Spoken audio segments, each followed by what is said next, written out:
Bueno, vamos a hablar de las cuestiones que hoy evidentemente están siendo portada en la crisis, que son crisis, por supuesto, pero sobre todo capitalismo y desigualdad y la relación que hay entre las dos, si es o no es inevitable, con dos personas en las que uno se siente en el triste papel de presentarlas. Entonces, después de ver el aforo es como que te digan, preséntalo Rolling. Bueno, pues aquí están, los dos. El profesor Piketty es... Después, en todo caso, no queremos retrasar ahora mismo nada más el acto. Después no habrá ningún problema, cuando terminemos guardamos todo el minuto que queráis. Creo que ahora mismo, simplemente por la cuestión del retraso que acumulamos, que ya es de 35 minutos, y por lo demás, lo dejamos para después si nos molesta, salvo que me digáis lo contrario. Venga, pues digo, profesor Piketty es doctor en Economía en la London School of Economics. Su carrera académica le ha llevado, pues, prácticamente por todo el mundo.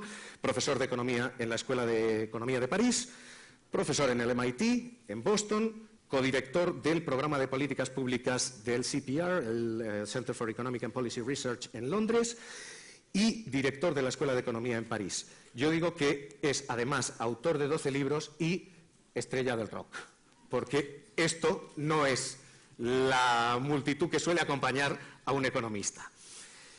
Va a hablar hoy de economía, pero vamos a hablar sobre todo de economía y aplicación en la política.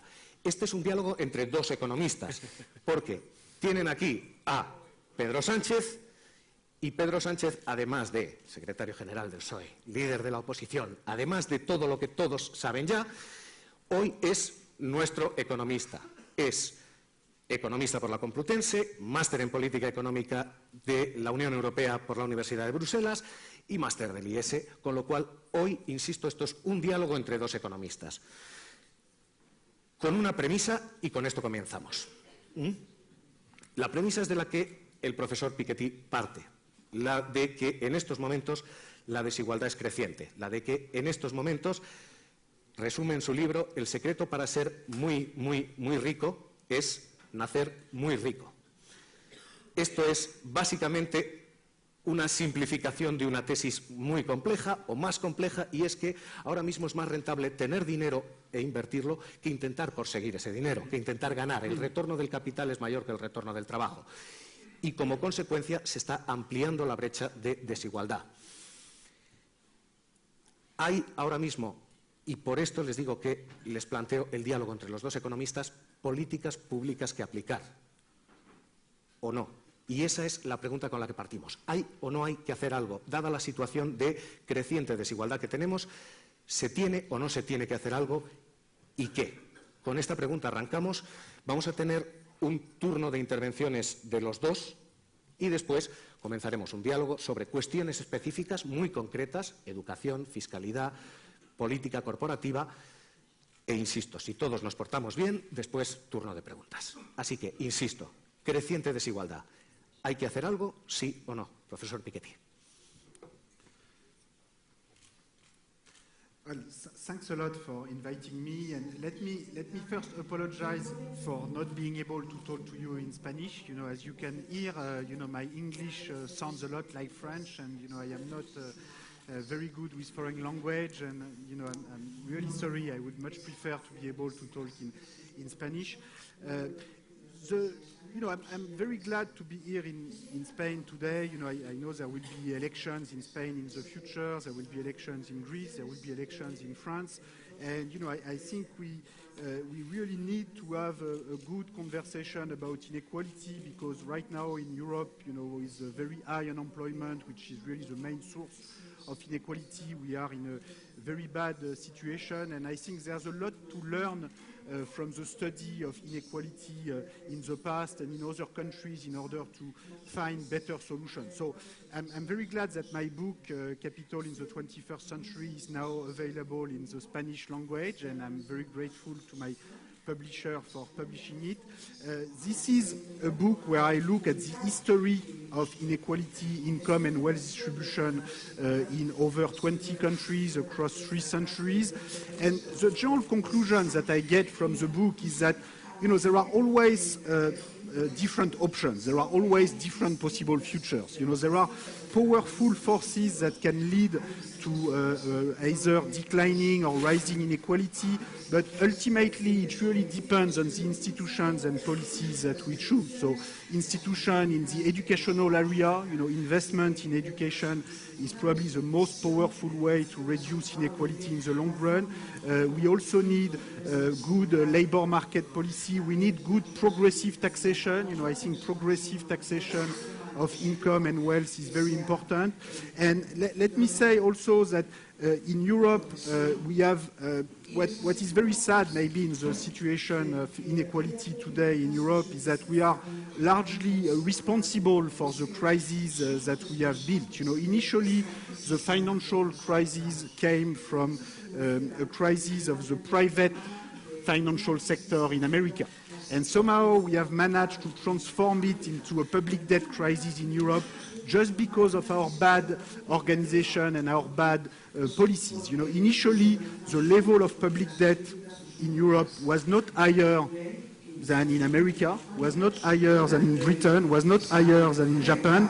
But because we don't organize ourselves very well, and I think a single currency with 18 different public debt, 18 different interest rates is not a very good system to organize our European Union. I think it's very clear when you go to other parts of the world, like in America, if the Federal Reserve Bank in America had to choose every morning between 18 different public debt in California, Texas, New York, there will also be a big lack of confidence into the system, and I think this is the key reason for the lack of confidence and now the stagnation that we have in Europe. I think initially, France and Germany have been very selfish with respect to Southern Europe, and in particular with respect to Spain. In 2011, 2012, France and Germany basically decided that they wanted to keep their low interest rate for themselves, and that the south of Europe would have to pay much higher interest rate because of some kind of divine justice, and that you made mistakes, so you have to pay. But at the end of the day, this has nothing to do with divine justice. When you have such big gap in interest rate within a monetary union, it means that there's something going wrong. It means that there's a lack of confidence in the institution, and at the end of the day, we have very low growth everywhere. Certainly in France, and even in Germany, the growth is less than in Britain, and unemployment has increased a lot everywhere in Europe, particularly in Southern Europe. If we take the Eurozone as a whole, we had the same unemployment rate as the US 5 years ago, but now unemployment has declined in the US, it has increased a lot in the Eurozone. So I think it is time to recognize that we have taken a wrong decision, too much austerity. We have tried to reduce the deficit too fast, and the consequence is that we have killed growth. We have inflation that is close to zero, and one of the lessons from the history of public debt that I tell in my book is that it's very difficult to reduce a large public debt with you have zero inflation and very small growth. And right now, we are not investing enough in education. We are not investing enough in the future of our children. We are putting more money into interest payment for our public debt in Spain or in Italy than we are investing in our entire university system, and this is not the right way to prepare for the future. So this has to change, and I very much hope that new elections in Europe will bring positive change in this direction. And sometimes I'm a bit sad that in Europe we tend to wait until the last minute and to wait for a big crisis in order to change equilibrium. And I think the way my book is trying to contribute to this is to try knowledge, and of course this is just a book, and that's not enough, and we need political parties, we need elections, we need public discussions, but I think the these issues of income and wealth and inequality and public debt are too important to be left to a small group of economists. There are issues for everyone, and this is what I'm trying to contribute to in this book. And I hope this discussion, which I'm very happy to have today with Pedro Sanchez, can help us to get to a better policy solution in the future. Pues permítame que le preguntemos entonces a Pedro Sánchez precisamente la misma cuestión. Sí. Crece la desigualdad también en España. ¿Qué hay que hacer? ¿Qué políticas hay que cambiar? Si es que hay que cambiarlas. Bueno, lo primero, agradecer al profesor Piketty el que pueda compartir con nosotros este rato para presentar su libro, para presentar su obra y también compartir con nosotros reflexiones sobre uno de los debates que creo que va a ser fundamentales, ya lo es, en la política europea y la política española, que es la desigualdad. Y desde luego, como líder del Partido Socialista y como francés, te quiero en primer lugar trasladar el abrazo y desde luego también la solidaridad del pueblo español para con una ciudadanía, la francesa, que ha sido castigada ayer con el terrible atentado que vimos todos en París. Bueno, y en segundo lugar...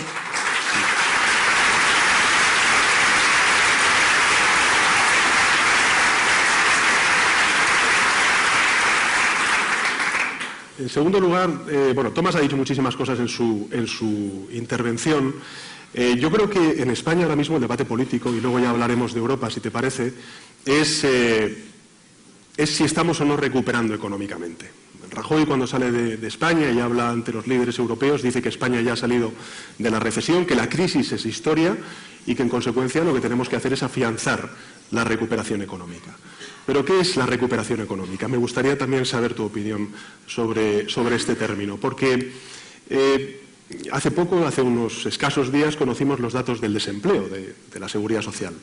Y hemos conocido que, por ejemplo, 300.000 de los nuevos cotizantes pues, tienen unos empleos con 10 horas de media de contratación. 1 millón de esos empleos son con una contratación más o menos de 20 horas a la semana.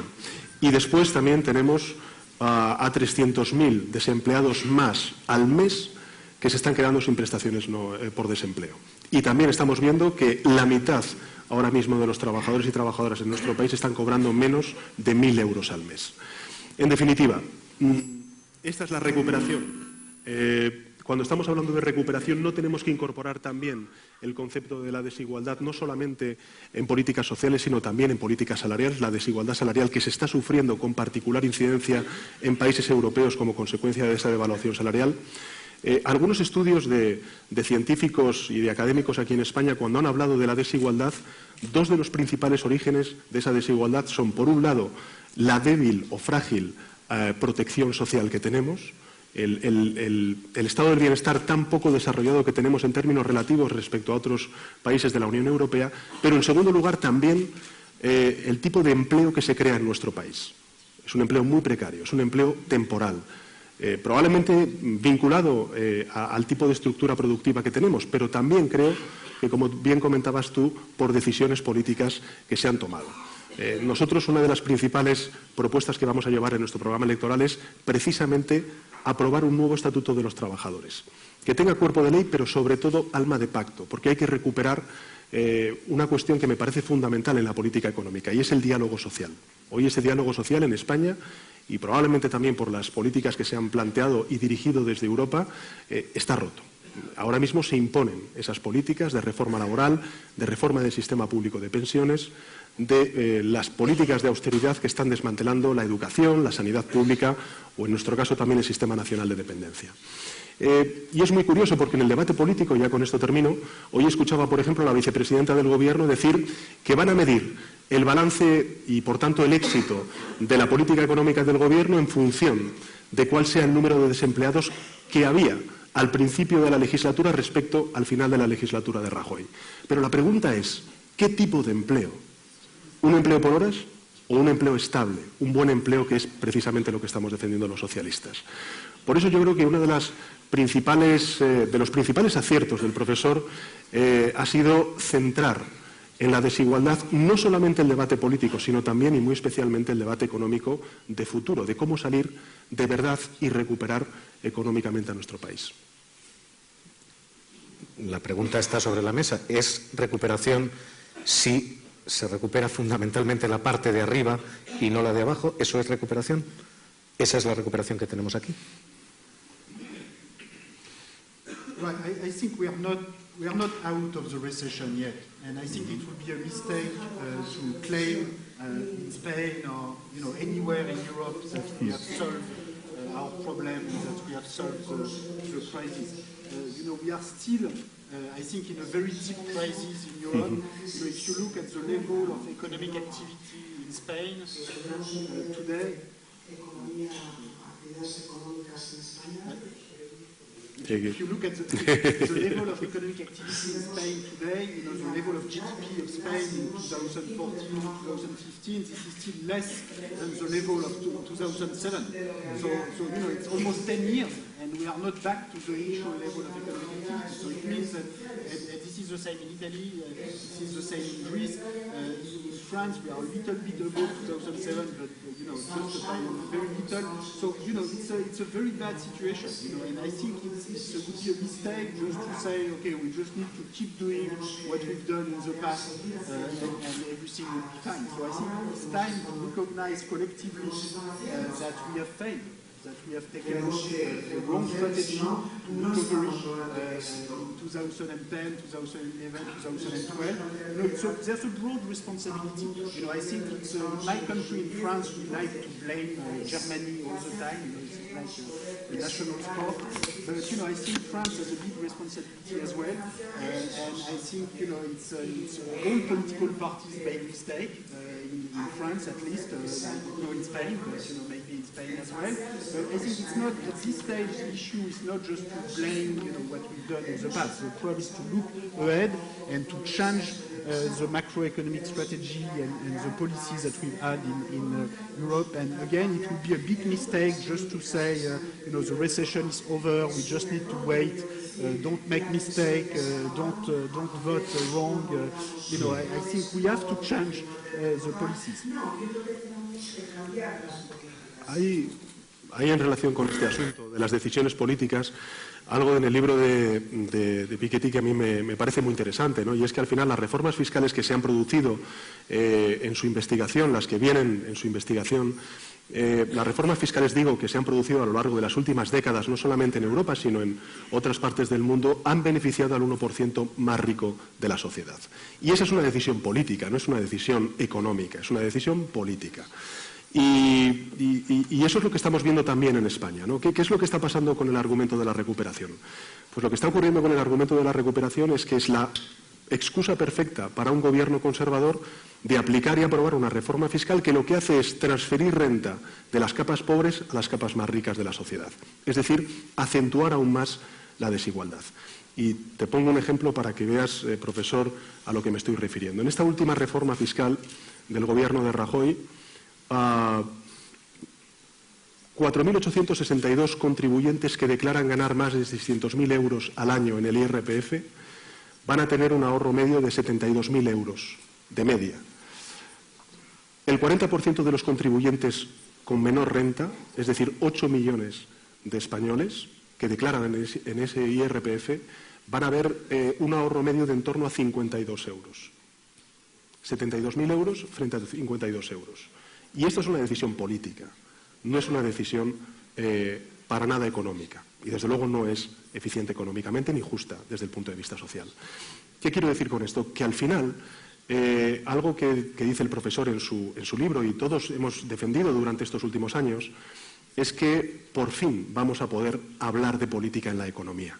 Y eso yo creo que es el principal o una de las principales aportaciones del profesor, que al final estamos situando en el centro del debate político, no solamente económico y académico, sino también político, la desigualdad y las decisiones que se toman para favorecer esa desigualdad o para reducirla también en el ámbito político. Les voy a preguntar a los dos precisamente por eso, por fiscalidad, ¿qué hay que hacer? Pero vamos a intentar ser justos en este debate, vamos a intentar equilibrarlo con la otra parte. Lo que dicen ustedes es una visión muy clara y es una visión de la izquierda, muy clara. En lo académico,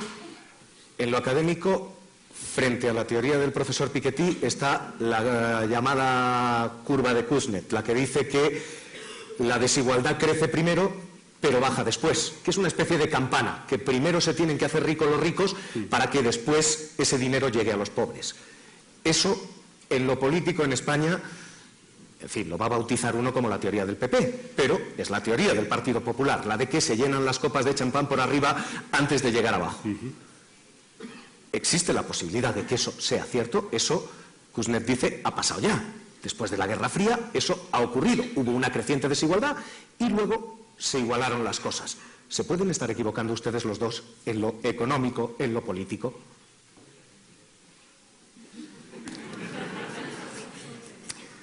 Okay, well, you know, the theory of the Kuznets curve was invented and proposed in the 1950s.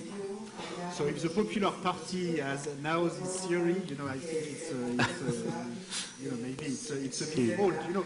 So just to put this into perspective, so Kuznets was an American economist who was the first economist to compute national accounts for the US, GDP statistics. He was also the first economist to use income tax data for the US in order to look at the evolution of income inequality in the US. And you know, this was a major innovation because in the 19th century, economists like Marx or Ricardo were talking about inequality, but they had very little data. So Kuznets was the first one to compute historical series and income distribution, and he came with a very good news, which was a reduction of inequality between 1910, 1920, and 1940, 1950.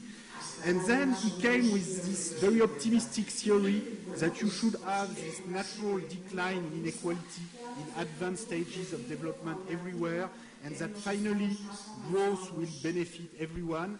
And indeed, in the 50s, 60s, 70s, we had a stable level of inequality with growth, economic growth benefiting in the same proportion to the top, to the middle class, to the bottom groups. So this was a very balanced growth process. And you know, I think at that time it was right. Now, what we've done in this research and what I report in my book is really to extend the historical work of Kuznets to many more countries and many more years. And what we have found is that, you know, it does not always work. And, you know, sometime in particular, starting around 1980, 1990, after Reagan, 80, 1990, después de Reagan y Thatcher en Estados Unidos y en el Reino Unido, vemos un tremendo incremento en la desigualdad.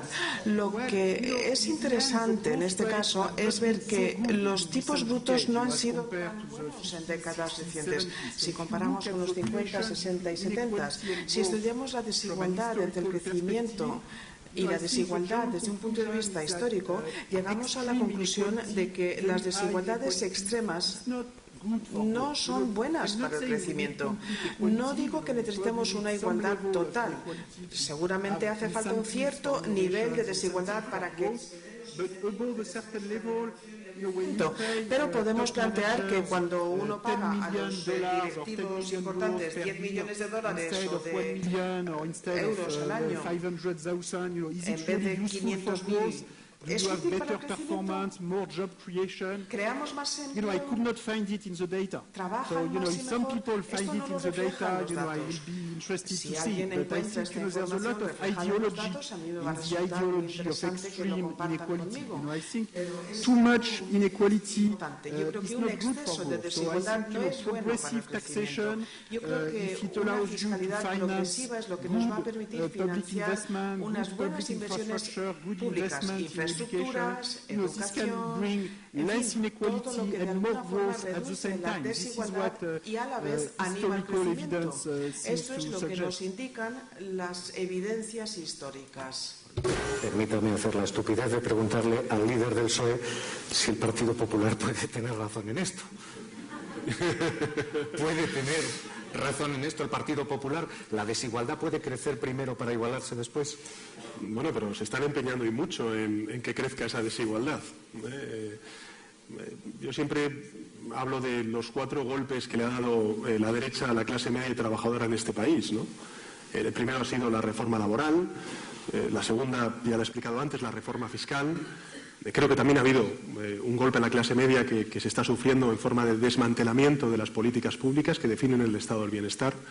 Y finalmente la reforma del sistema público de pensiones, ¿no? Y probablemente vinculando la reforma del sistema público de pensiones y de la reforma laboral, es ahí donde estamos encontrando también algunos elementos de desasosiego, ¿no? Porque, mirad, la reforma laboral lo que ha hecho ha sido precarizar y mucho las relaciones laborales, en consecuencia acentuar aún más la desigualdad entre trabajadores y las cotizaciones a la seguridad social bajar. Antes, con Mariluz, que es nuestra secretaria de Empleo en la Ejecutiva Federal, haciendo unas cuentas, veíamos que con el número de cotizantes a la Seguridad Social nuevos que hubo el pasado año en nuestro país, más de 300.000, se estaría recaudando en la Seguridad Social en torno a 1.900 millones de euros. Después de la reforma laboral, en vez de 1.900 millones de euros, para ese número de cotizantes de más, se está más o menos recaudando en torno a 300 millones de euros. No solamente la reforma laboral, sino también la tarifa plana de la Seguridad Social, que no entro en mayores disquisiciones, profesor, porque no viene al caso. Lo que quiero decir con esto es que la reforma laboral son también minas que se han puesto por parte de la derecha para desmantelar uno de los elementos definitorios del estado del bienestar en nuestro país, que es precisamente el sistema público de pensiones. Y por eso yo creo que tenemos que revertir esa situación, que tenemos que reformar la fiscalidad de nuevo, que tenemos que reformar el mercado laboral y que probablemente uno de los elementos que deberíamos ya de introducir, Javier, en el debate es mirar a Bruselas, mirar a Europa, ¿no? y hacer más Unión Europea, ¿no? Ahora estamos viendo todo el debate, y ya salto a lo que está ocurriendo en Grecia. Estamos viendo el debate sobre si hay que hacer una quita a la deuda pública en Grecia. Bueno, ¿por qué no mutualizamos de una vez por todas la deuda pública en Europa? Sobre todo para todos aquellos países que estamos compartiendo una única moneda. Tiene justicia, es de justicia el que ahora mismo haya países en el sur de Europa que se están financiando a un mayor tipo de interés que otras partes de Europa. Yo creo que es ahí donde también tenemos que mirar, ¿no? Porque uno de los, yo creo, de los principales alertas que plantea el profesor en su libro es precisamente eso, ¿no? La tendencia a nacionalizar problemas que ya solamente pueden ser resueltos a escala europea. Y desde luego la desigualdad también tiene mucho que ver con eso. So, Professor, should we? Yeah, I think, what Pedro Sanchez just said is very important, that, it's very difficult to make our single currency system work with 18 different interest rates, 18 different public debt. So I think we need to think seriously how to have a common fund for our public debt for the different countries. So that doesn't mean that each country is going to pay back the debt of the other countries. I think we need to keep separate accounts how much public debt each country is putting, but we need to share the interest rate so that when we issue new public debt, everybody benefits from the same interest rate. That's very important. Les sirva el mismo tipo. Esto es ventajoso para todos. Y luego también, si queremos justicia fiscal, es importante comprender que los países compiten entre sí con estos tipos. Y esto da lugar a un sistema muy poco justo. Pensemos, por ejemplo, en el reciente escándalo de Luxemburgo. De pronto se ha sabido que las grandes multinacionales pagaban cero en sus beneficios. O sea, que no estaban pagando ni un 10, estaban pagando 5, un 2%. Y Juncker, que era primer ministro de Luxemburgo durante este tiempo, llega y habla ante los medios europeos diciendo, bueno, no pude hacer otra cosa, se estaba desindustrializando mi país, tuve que ver cómo ayudar a mi país y se me ocurrió que mi país iba a crecer mucho si me quedaba yo con la base fiscal óptima. Pero bueno, todos los países europeos tienen el mismo problema, todos se están desindustrializando. Y si todos nos quedamos con la base de nuestro vecino, ¿va a ser bueno para todos? En otras palabras, ¿el futuro de Europa de dónde viene? ¿De invertir en la optimización fiscal? A mí me parece que va a ser más bien el resultado de la inversión en educación, en innovación, y para conseguir esto precisamente necesitamos un sistema fiscal justo. Y si las pymes than large multinationals. That's not going to work. If the middle class pays higher tax than the high wealth and high income people, that's not going to work. So at this stage, I think it's not enough for Juncker to apologize. I think it's important to realize that these are our European institutions, which are partly responsible. And I think that as long as we have unanimity decision-making process on fiscal affairs, we will have other Luxembourg scandal. As long as each country has a veto power on fiscal decision, as long as each country, Luxembourg and other countries can do what they want with their tax system in order to steal the tax base of other countries, we will have other scandals. So it's not enough to apologize, we have to change the rules of the system. So we need to move to majority decision-making, and I think, if Spain and France and Italy were proposing to Germany to have a Eurozone parliament where each country will be represented in proportion to its population, nothing more, nothing less, where we will take common decisions regarding the level of the deficit, the level of public investment, the corporate taxation. I think we would have taken much better decisions in recent years. I think we would have had less austerity, more growth, less unemployment, and a better tax system. Now, some countries in the 28 countries of the European Union, of course, don't want to do this, but I think we have to move ahead with a smaller number of countries, and then if we can show that it can work, then maybe other countries will want to join. But at this stage, the Eurozone is not working, so nobody wants to join something that's not working. So we have to make it work. I think we have to recognize that the new European treaty that was decided in 2012 was not a good treaty, but the good news is that we can change it.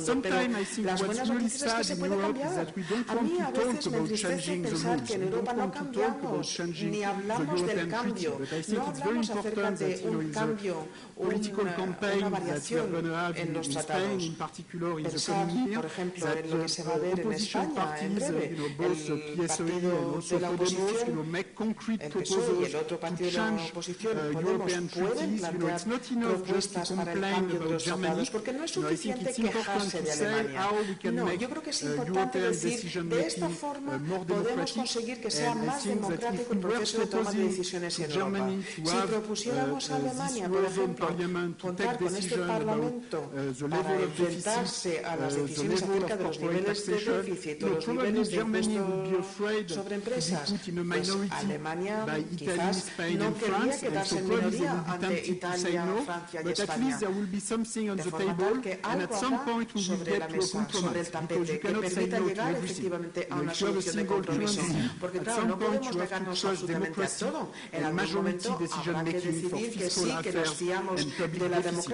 So what's important is to put proposals on the table. And what's really so difficult in Europe these days is that sometimes, people are very desperate because there's no proposal on the table, and we cannot just wait for the situation to improve. So I think, maybe we need Spain and the rest of Europe, to change this bad equilibrium and push France and Italy and Germany in the right direction. A Francia, Italia y Alemania a que se planteen emprender pasos en el buen rumbo. Bueno, yo era un profesor que no es una cuestión de falta de ideas. La situación en la que estamos ahora mismo no es tanto una falta de ideas como una clara falta de voluntad política por llevar a cabo esas ideas. Hemos hablado de mutualizar la deuda, también has hablado de crear un impuesto de patrimonio a nivel europeo. La socialdemocracia también apostó durante muchos años por crear un impuesto de transacciones financieras dentro de la Unión Europea, que ahora se ha nacionalizado por parte de los gobiernos. Bueno, yo creo que uno de los principales retos que tenemos como Unión Europea es precisamente tener un verdadero presupuesto federal, un verdadero presupuesto que aquellas economías que están más endeudadas, como pueda ser la griega o como puedan ser otras economías del sur de Europa, podamos hacer políticas contracíclicas de estímulo de la demanda interna, que es precisamente lo que ahora mismo falta, ¿no? Por eso, y nosotros tengo que decirte que, pese a que generó algún tipo de discordia dentro del Partido Socialista, votamos en contra de Juncker como presidente de la Comisión Europea. Creemos que el plan Juncker es un plan positivo en el sentido de que pone una semilla en torno a esa idea de crear un plan de estímulo de inversiones públicas, pero nos parece insuficiente. Nos parece insuficiente porque, por ejemplo, en el caso de Grecia, difícilmente la inversión privada va a verse animada a invertir en un país como Grecia, con la situación que ahora mismo tiene, ¿no? Por eso yo creo que necesitamos un mayor compromiso también en las políticas de estímulo fiscal, ¿no? Y eso es ahora mismo lo que adolece o lo que falta en la Unión Europea, ¿no? Pero en todo caso no creo que sea una situación o un problema de falta de ideas, al contrario, yo creo que es más un problema de voluntad política real por parte, no digo del Parlamento Europeo, que no, probablemente tampoco de la Comisión Europea, que tampoco, es probablemente, vamos, no, seguro, de los Estados-nación, y en particular de algunos, como es el caso de Alemania. Están hablando ustedes de coordinación fiscal a nivel internacional. Déjenme que les baje un escalón. Déjenme que les baje a política de impuestos nacional. Porque yo les recomiendo que le echen un vistazo al libro de Piketty. Hay cosas que, en fin, provocar es una forma suave de decirlo. Por ejemplo, una de las propuestas es un impuesto del 80%, 80% para quien cobre más de 1 millón, 1,5 millones de euros al año. Es lo que el profesor Piketty describe como un impuesto confiscatorio. Quien cobre más de una cantidad determinada debe entregar prácticamente esa cantidad entera al Estado.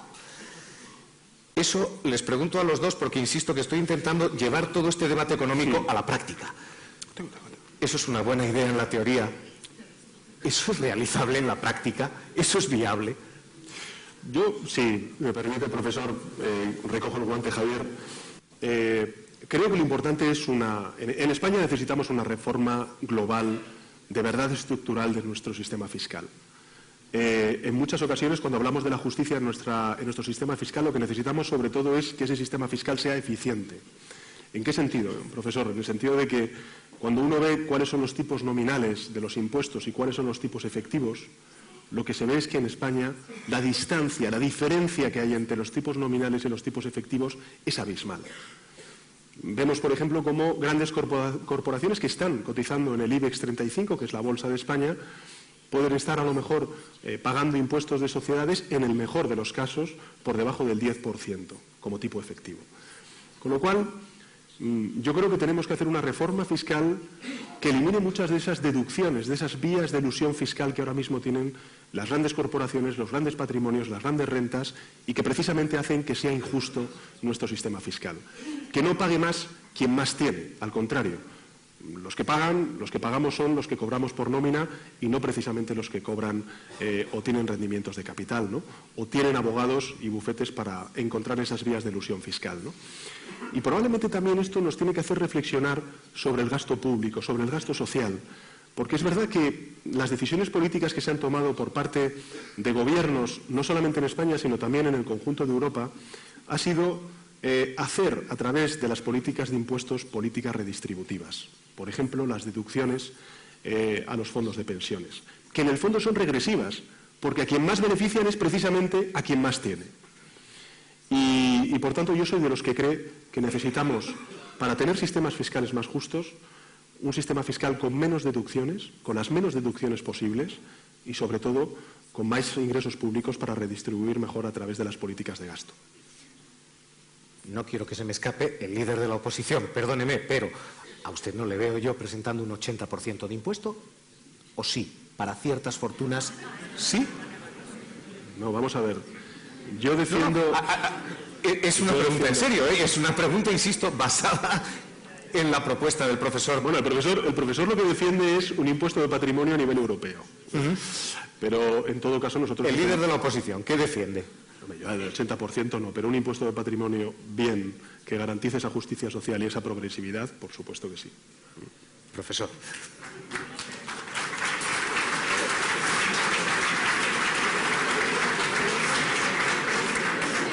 ¿Hay alguien aquí que tenga motivos para la preocupación?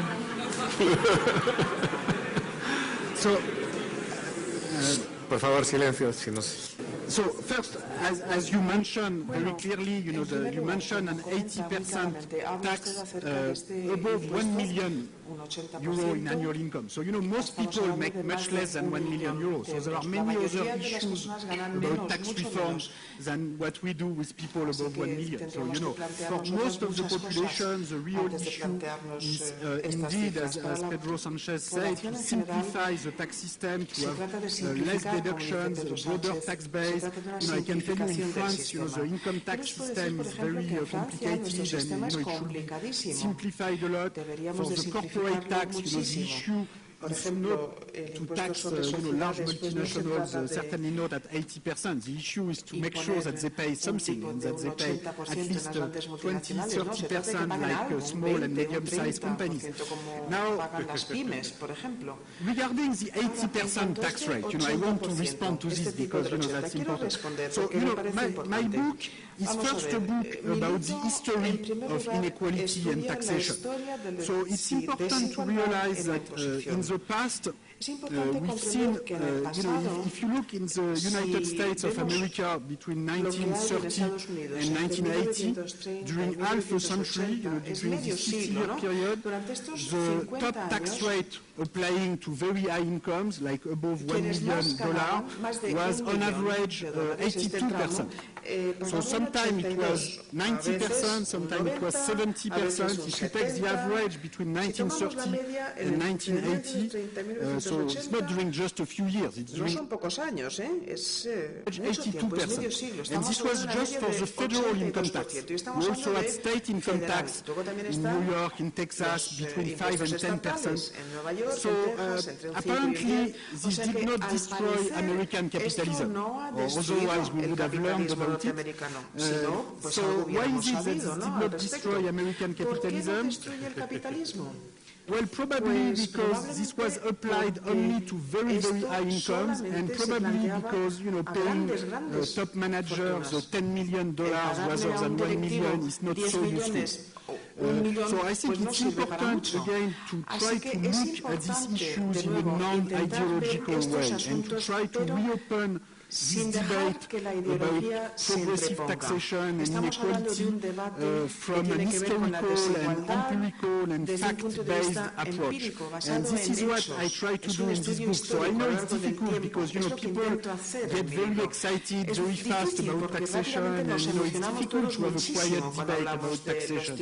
People have very strong views, and, this is fine. This is why I like to study these issues. It's because people have very strong views. But, I think it's important to understand that very high progressive taxation with 80% tax rate on very high income or very high wealth, this was not invented in the Soviet Union or by President Hollande. This was invented by Roosevelt in the United States, in America and in Britain, and this lasted for 50 years. And if anything, the growth rate in the 50s, 60s, 70s were even higher than when they are today, and there was more innovation.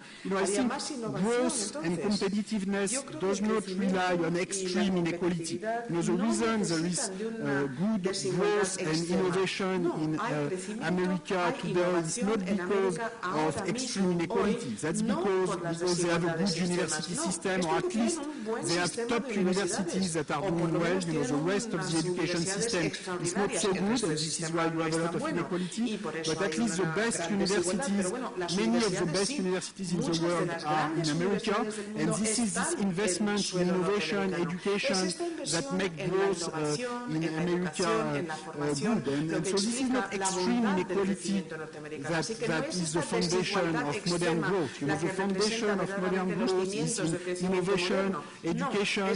So we need to have a new look at this issue on the basis of empirical and historical evidence, and this is what I'm trying to contribute to in my book.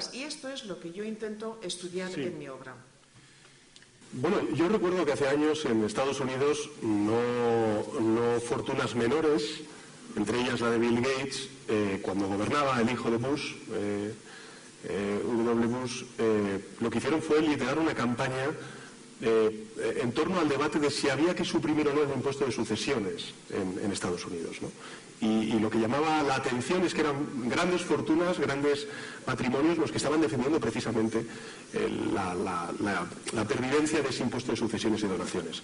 Aquí en España, profesor, el impuesto de sucesiones y donaciones, a lo mejor esto es algo chocante para un francés, pero lo gestionan las comunidades autónomas, las regiones. Y lo que ha provocado es que haya una competencia fiscal a la baja en ese impuesto de sucesiones y donaciones. En el sentido de que ahora mismo hay mucha gente que viene a fallecer aquí en España, en Madrid, perdón, en la Comunidad de Madrid, porque precisamente es aquí, en una de las regiones más ricas de España, donde no existe ese impuesto de sucesiones y donaciones. Nosotros, una de las propuestas que llevamos en nuestra reforma fiscal es precisamente establecer un mínimo común en todas las comunidades autónomas para que no exista esta competencia fiscal a la baja en un impuesto que por supuesto también lucha contra esa desigualdad entre generaciones, que es el impuesto de sucesiones y donaciones. Otra de las propuestas que hemos planteado en la reforma fiscal, hablando del impuesto de patrimonio, es que ahora mismo el impuesto de la renta de las personas físicas es el impuesto de la nómina de los trabajadores. Y en consecuencia lo que tenemos que hacer es enriquecer el concepto de renta en este impuesto que es clásico, el impuesto sobre la renta de las personas físicas. E introducir también, además de la nómina, una mayor equiparación entre la tributación de las rentas del trabajo y las rentas del capital, y finalmente también incluir un porcentaje del rendimiento de los patrimonios que ahora mismo tienen muchas de esas grandes fortunas y que se escapan a este impuesto de la renta de las personas físicas. Esa es la propuesta que nosotros llevamos. Desde luego también reconocemos el impuesto del patrimonio, pero sobre todo lo que hacemos es ampliar el concepto de renta, no dejándolo solamente en la nómina, que es lo que pasa ahora mismo, y explica que prácticamente el 70-80% de los ingresos que provienen, o de los ingresos de este impuesto del IRPF, que es el centro, ¿no?, de nuestro sistema fiscal, sea sobre todo sobre la nómina de los trabajadores y trabajadoras.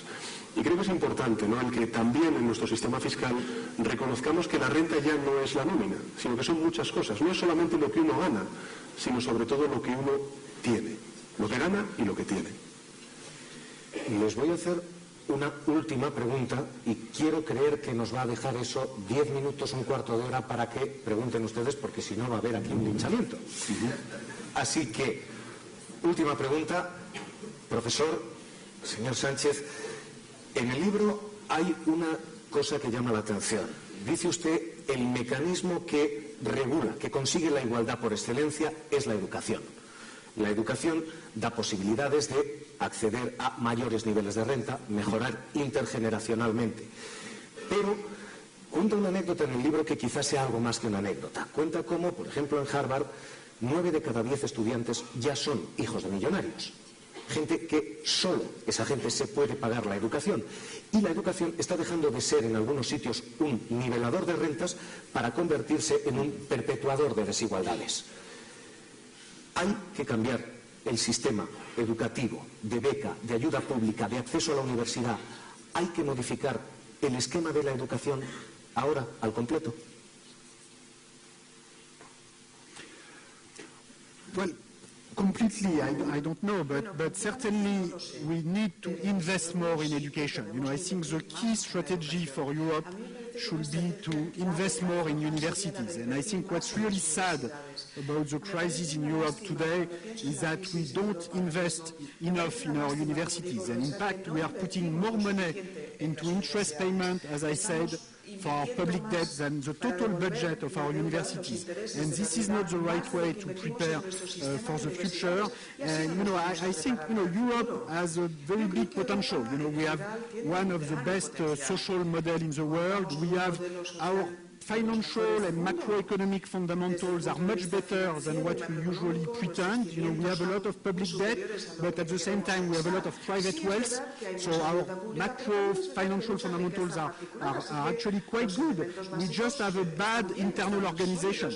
And in particular, you know, the best universities in the world are in the US, are not in Europe, and we need to build an education system in Europe that is that involves more investment and also more equal access to university. As you said, in the US, I mentioned this number in the book, you know, the average income of the parents of Harvard University students, you know, corresponds to the average income of the top 2% of the distribution of the US distribution of family income.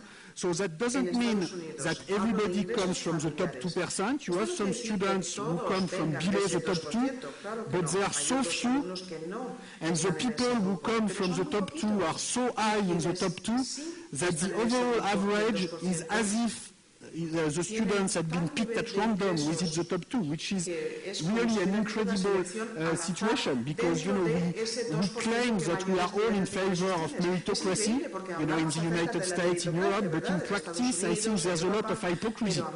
And, you know, even, you know, in France, we claim we are in favor of meritocracy, but very often we put much more public resources in the most elitist schools where the children of advantaged background go than we put into the normal university system where the children from more disadvantaged backgrounds come. So we need to have a much more broad-based investment in education. You know, it's not enough to invest in the children of the elite. We need to invest in very broad segments of the population if we want to grow in the 21st century. So to me, this is the main challenge, especially at a time period where you know, it's very difficult just with your labor income to accumulate wealth, to enter property. And you know, I think what Pedro Sanchez said about the taxation of inheritance and introducing a national tax on inheritance in Spain is very important, because we live, as I show in my book, we live at a time period where, well, you know, we are not completely back to the time of Balzac or Jane Austen, where you know, inherited wealth was a lot more important than education and labor income. You know, I still think that we, you know, the key to success must be investment in education. But at the same time, we live in a time period where, given the very high real estate price, you know, if you don't have any family wealth, if you only have your labor income and you want to buy an apartment in Madrid or in Paris or in London, you know, this is very difficult for the new generation. For the baby boom generation, it was much easier. But for the generation, I was born in the 1970s, and for the generation born in the 1970s, and even more for the generation born in the 1980s or 1990s, if you only have education and labor income and you want to become an owner, you know, this will have to be a very high labor income. So we live at a time where the total level of private wealth, and in particular inherited wealth as a fraction of GDP, has increased a lot. And where labor income is stagnating, so I think it makes sense to tax labor income a bit less and to tax property and wealth and inheritance a bit more. And I think that's very important for the new generation.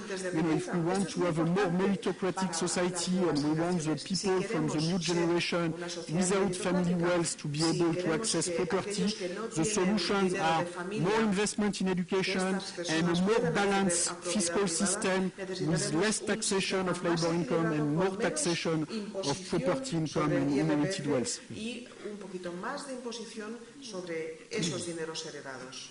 Muy brevemente, para que pueda intervenir el público. Yo creo que hay una de las aportaciones de la investigación del profesor que a mí me resulta de interés, ¿no? Y es la correlación que existe entre la desigualdad y los niveles de democracia en un país, ¿no? Y esto tiene mucho que ver también con la educación, porque al final la inversión en educación trasciende lo que es una legislatura, el horizonte de 4 años.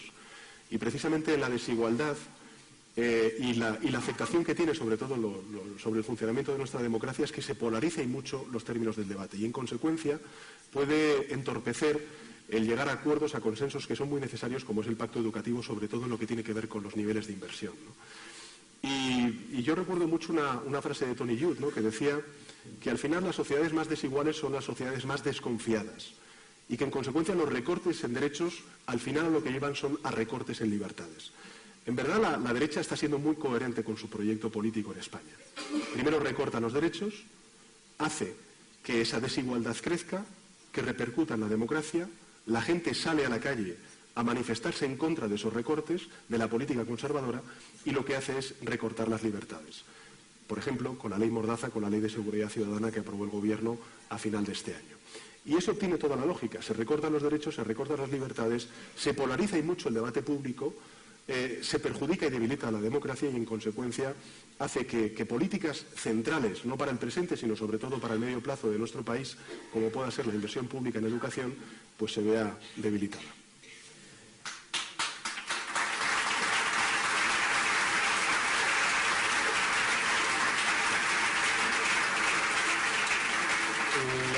Les he prometido 10 minutos de preguntas, así que les voy a intentar plantear las reglas de cómo funciona este juego. Son preguntas. Les pido, por favor, pregunta, no tesis y pregunta, porque me gustaría que esa parte la cumplan para que la cumpla también en la respuesta el profesor y el señor Sánchez. Pregunta aquí, de Diego López Garrido, Partido Socialista. Por favor, brevedad. Iré pasando a quien pueda. Permitidme ir de atrás también, porque si no, insisto, el linchamiento vendrá de allí. No hay micrófono. Con lo cual la pregunta... a José Carlos, ¿sabe? ¿Dónde está el micrófono? Bingo. Hecho. Sí, gracias, profesor Piketty. Mi pregunta es si no le parece que... Usted ha dicho en su intervención inicial que todavía estamos en recesión. No se ha ido la recesión. Es decir, llevamos 7 años de recesión. 7 años de crisis al menos. Es decir, esto ya no es una crisis. ¿No le parece que estamos en una etapa nueva, política y económica, en el siglo XX, en donde hay una degradación cualitativa del estado de bienestar, una degradación cualitativa de la capacidad tributaria y una degradación cualitativa del poder de control sobre las finanzas, sobre los bancos? ¿No le parece que eso significa que hay una etapa nueva y que nos faltan instrumentos para poder, por ejemplo, controlar el movimiento de capital o armonizar los impuestos? Esa es mi pregunta. Hasta ahí, que os conozco a todos, aunque no lo parezca. Profesor. Well, no, I agree with you. You know, it's very disappointing that, you know, the European countries, you know, were not able so far to develop appropriate response to the crisis. And, you know, I am very concerned about the future. You know, I come from a country where, you know, the extreme right la derecha extrema está atrayendo a cada vez más electores y va a haber elecciones en Francia a finales del año y es muy posible que veamos una victoria de la derecha extrema en ciertas regiones. A mí me parece que es una situación francamente preocupante.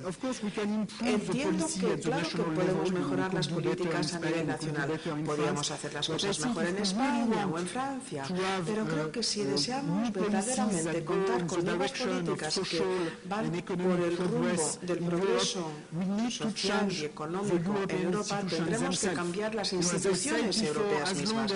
He dicho antes que en tanto en cuanto haya unanimidad a la hora de tomar decisiones pensando en la fiscalidad europea, contaremos con problemas tipo Luxemburgo, problemas en los que veremos cómo los países intentan arrebatarle a su vecino el sistema impositivo básico. Va a ser un modelo que va a estar sujeto a muchos ataques, a cada vez más ataques, si no conseguimos que nuestras instituciones democráticas europeas consigan este objetivo. Algunos países tendremos que aceptar este planteamiento. Sabemos que funcionará con un grupo más reducido de países y si funciona, pues se podrán unir a este grupo reducido otros países. Pero no podemos esperar porque corremos el riesgo de que se den grandes impactos políticos antes de que sucedan estas cosas. Voy a ir dando la palabra según estoy viendo manos. Insisto, calma. Llegaremos, espero. José Carlos Díaz. Buenas tardes a todos. Muchas gracias, profesor Piketty. La verdad es que es una delicia escucharte y gracias por poner la desigualdad en el centro del debate mundial de economía. económico. Yo creo que es un gran éxito y una gran labor de tu libro después de muchos años de dedicación.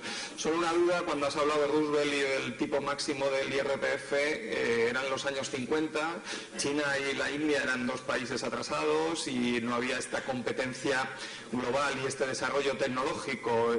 Según mis estimaciones y las proyecciones más serias que he visto, las clases medias en el mundo de aquí a 2030 van a crecer un 50%. El problema es que el crecimiento, la inversión y el estado de capital crece en Asia, no está creciendo aquí. Entonces, la posición en Europa es asustarnos, como están diciendo muchos partidos en el Parlamento Europeo. Ahora hay un debate sobre el Tratado de Libre Comercio con Estados Unidos, Die Linke, Le Pen, Podemos en España, Izquierda Unida, están diciendo en contra del libre comercio, o apostamos, como dices, fuertemente por competir en educación, en universidades, en tecnología, y competimos de igual a igual con los asiáticos, que supongo también tienen derecho a mejorar en su nivel de vida, ¿no? También estarán en el capital del siglo XXI.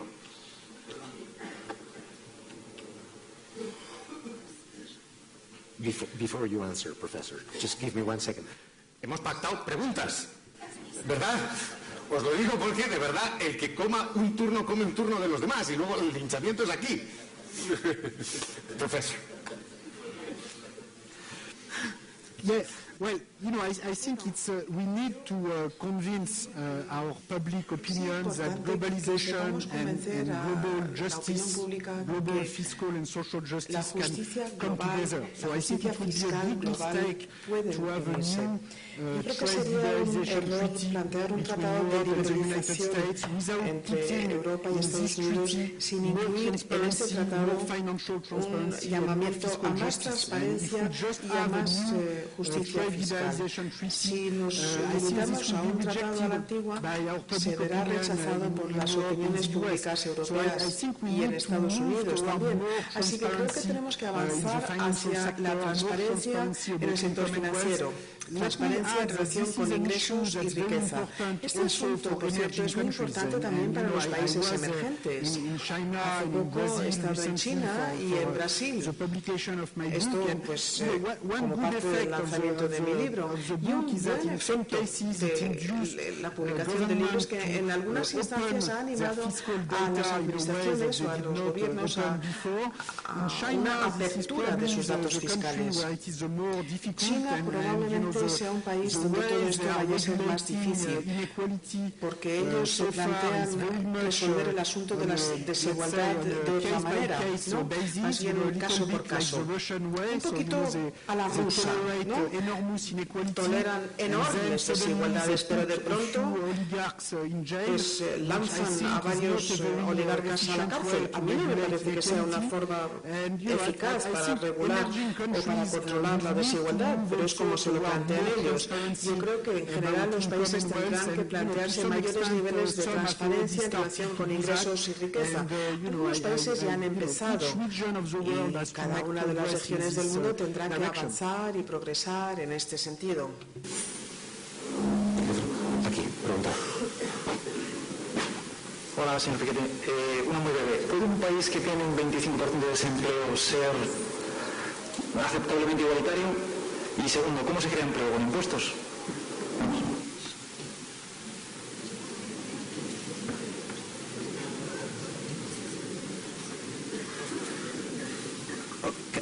So how do you create employment? Do you create employment with more taxes? Well, no, I think it's, we've increased taxation far too much, in particular in my country, in France, part of the reason why we still growth is because, both in the last year of Sarkozy and the first year of Hollande, the increase in taxation was very large, this was austerity policies. The objective was to reduce the public deficit very fast, and this was a disaster. Desastroso. Ha sido un grandísimo error. Yo creo que cuando estás en plena recesión, lo que no debes hacer es disparar los tipos, como se hizo en Francia en el 2012, 2013, 2014. Hay risas porque la crisis oficialmente pues ya no es, ¿no? Ya no hay crisis, se supone, se acaba de caer la R de la crisis.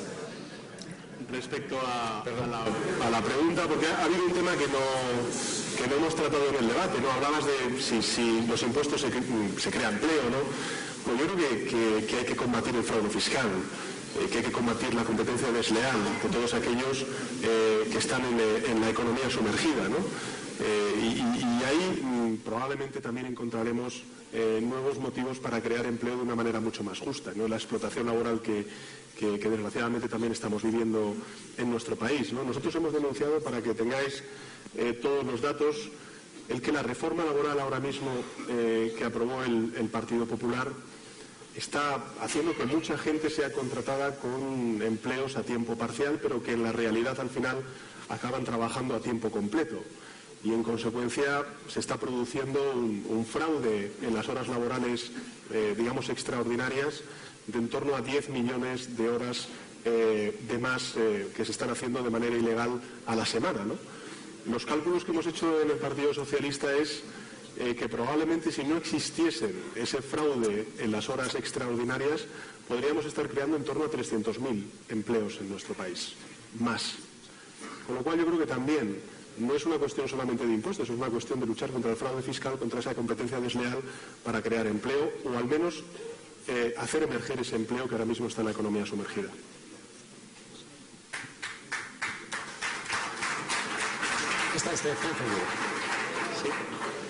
Bien, en primer lugar quería felicitar a los dos intervinientes que han sido magníficas intervenciones y quería hacer un breve comentario y una pregunta al señor Piketty. Cándido, breve.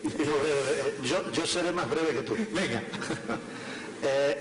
El libro, al menos en su edición española, concluye con una frase que me parece muy atractiva, que creo que es la siguiente: negarse a usar cifras rara vez favorece a los pobres. Me parece que es una especie de regla de oro por la cual cualquier propuesta política tiene que ser argumentada con cifras. La propuesta, el desenlace, las consecuencias. Me parece que es una regla de oro que habría que atender. La impresión que yo he sacado de la lectura de parte del libro, no lo he leído todavía, es que usted llega a una conclusión, digamos, sombría. En tanto en cuanto el planteamiento que usted plantea, a mi juicio, puedo estar equivocado, no es el planteamiento capital-trabajo que planteaba el señor moderador. Es un planteamiento más complejo. Es capital rentista, si se me permite la expresión, capital productivo y salario. Y la tesis que usted preconiza vendría a decir que crece más el capital, el rendimiento de las rentas del capital privado que la producción y los ingresos. A lo cual me lleva a la conclusión de que podemos entrar en una onda económica de crecimiento muy bajo, porque no van a ser rentables muchas inversiones para el capital, para el sobrecosto de capital, y por lo tanto estaríamos en una onda de bajo crecimiento económico, bajo crecimiento de empleo, empleo de poca calidad y baja productividad. Lo que quería simplemente es confirmar o desmentir la conclusión que yo he sacado de su libro.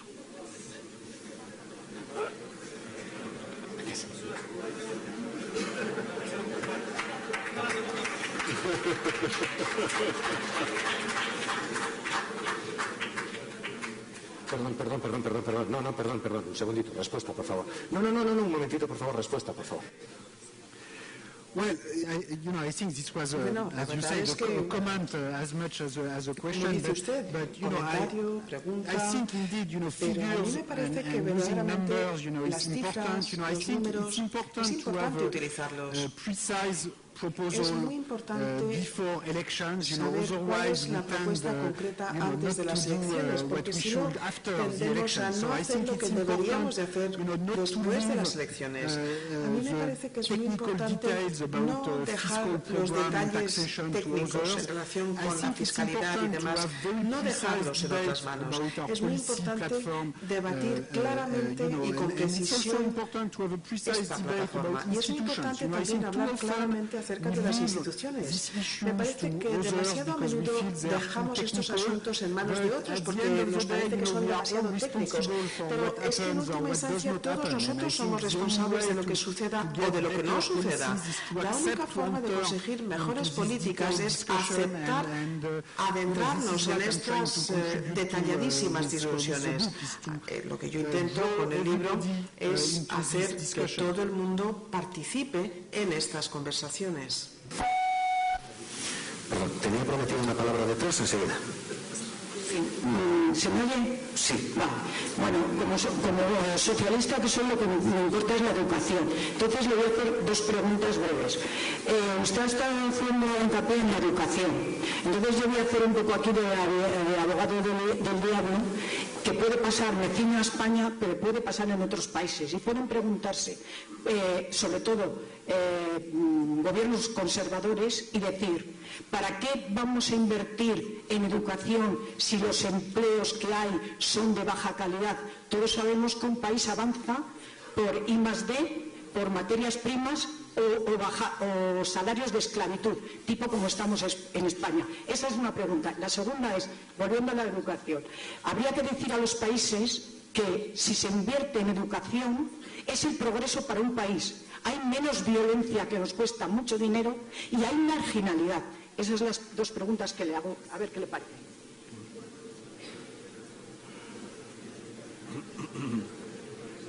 Preguntas retóricas. Señor profesor. Right, so, it's... Les pido silencio, de verdad. Voy a intentar dar todos los turnos de palabra que pueda. Serán pocos ya. Estamos desde hace 10 minutos fuera de tiempo. Tenía uno prometido aquí. Sí, tenía otro prometido allí, es verdad. Venga. Básicamente estoy de acuerdo con lo que ha comentado usted. Yo creo que necesitamos unas inversiones incluyentes, inversión en educación. Cuando yo hablo de inversión en educación, no hablo acerca de inversiones para doctorados, para la élite, no, hablo acerca de un buen sistema, por ejemplo, en formación profesional. Es muy importante contar con todos los incentivos para que todo el sistema funcione bien, que los directivos de las universidades, los decanos, por ejemplo, sepan cómo adaptarse al mercado laboral que existe y al tipo de trabajo que pueda ser necesario. Así que cuando hablo acerca de esta inversión, lo hago pensando en cómo adaptarnos a las necesidades de la población en general, de ser muy incluyentes. Así que no hablo acerca de una torre de marfil, educación por educación, no, hablo de algo práctico. Teníamos un turno de palabra aquí. Buenas tardes, soy Santos Ruesga, profesor de la Universidad Autónoma de Madrid. Tengo una pregunta fundamentalmente a Pedro de orden político. Hombre, como nos decía el profesor Piketty, la historia nos enseña cosas. La historia más reciente nos ha enseñado un proceso de reformas fiscales que yo diría tiene dos componentes. Un error de tipo técnico que ha ido cargando todo en el IVA y por lo tanto ha generado un sistema fiscal muy procíclico, y en esas estamos, por eso nos recaudamos, entre otras cosas. Y en segundo lugar, un sistema muy regresivo y sobre todo que no tenía en cuenta la generación de capital productivo, de capital humano, etcétera, etcétera. Pregunto a Pedro, además de voluntad, como dices tú, hay que tener un cierto coraje para enfrentarse a los intereses que han estado detrás de esas reformas, que recuerdo también se hizo en el 2006, ese tipo de reformas. Coraje quiere decir, a la hora de fijar el tipo sobre la renta, de revolver o volver a poner el impuesto de patrimonio, de ampliar la base imponible del impuesto de patrimonio, incluyendo algunas instituciones exentas, si sabes a cuáles me refiero, etcétera. ¿Hay coraje para eso, Pedro? Gracias. Sí, Pedro.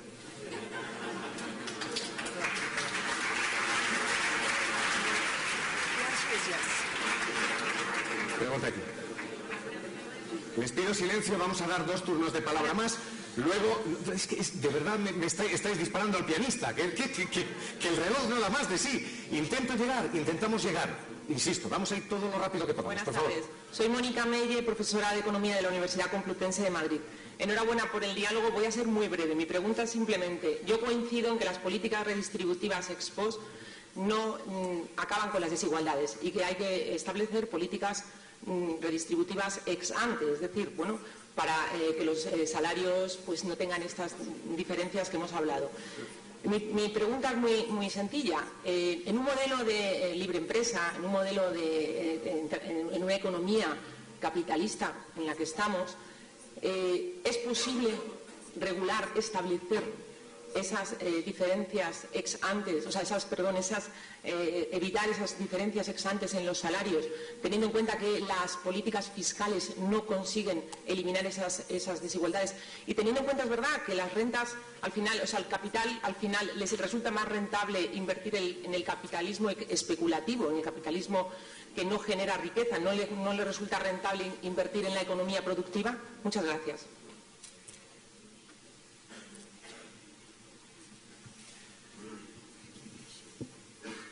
Hola, buenas tardes. Bueno, con lo que me ha costado...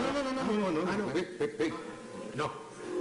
Respuesta, hay pregunta, hay respuesta, doy un turno de palabras, si nos queda tiempo, juro por Dios que te doy la palabra, de verdad. Pero vamos a respetar. Hay una pregunta, veamos si hay una respuesta. Yeah, well, I would like to be as short as Pedro in his last answer, but that's... I think a short answer is that we need both pre-distribution and redistribution, and we should not oppose these two notions. I think sometimes progressive taxation is also a way to change the pre-distribution of wages. So, for instance, when you have historically, salarios. when you have O this sea, very high tax históricamente, rate cuando se on dan very estos top tipos incomes, above altísimos, $1 million, a partir de $1 millón, este porcentaje muy alto, se trata de eliminar estos salarios tan altos para que la distribución se dé desde el principio. Así que a veces la imposición misma va a incidir sobre la distribución inicial de los ingresos.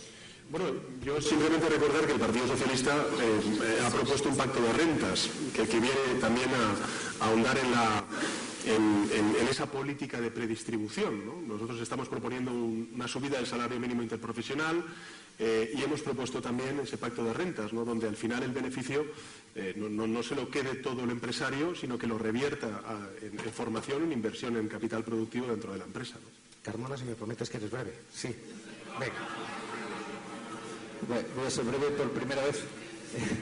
Primero felicitar al doctor Piketty sobre todo por la evolución de su primer libro que leímos hace años, que se llama Introduction of the Theory of Inequality. Magnífico, hace 20 años escribió a pesar de su edad. Y la pregunta es, en estos momentos tenemos un debate, hemos tenido durante los últimos decenios un debate entre las relaciones entre pobreza y desigualdad. Hay muchas opiniones sobre pobreza y desigualdad. Sus propuestas son nítidamente sobre desigualdad. En esta ciudad, por ejemplo, hay 1000 personas que duermen en la calle esta noche y muchos más que duermen solos en sus casas. La pregunta para el doctor Piketty y para el doctor Sánchez es, concretamente, ¿cuáles son las propuestas contra la pobreza, no solamente contra la desigualdad?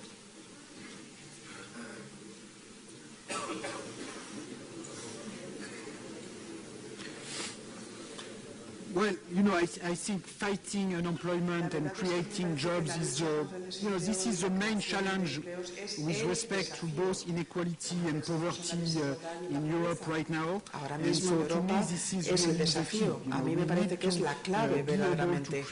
Tenemos que poder crear más empleo y es el problema esencial al que nos enfrentamos en Europa. Tiene que ver con la pobreza y con la desigualdad.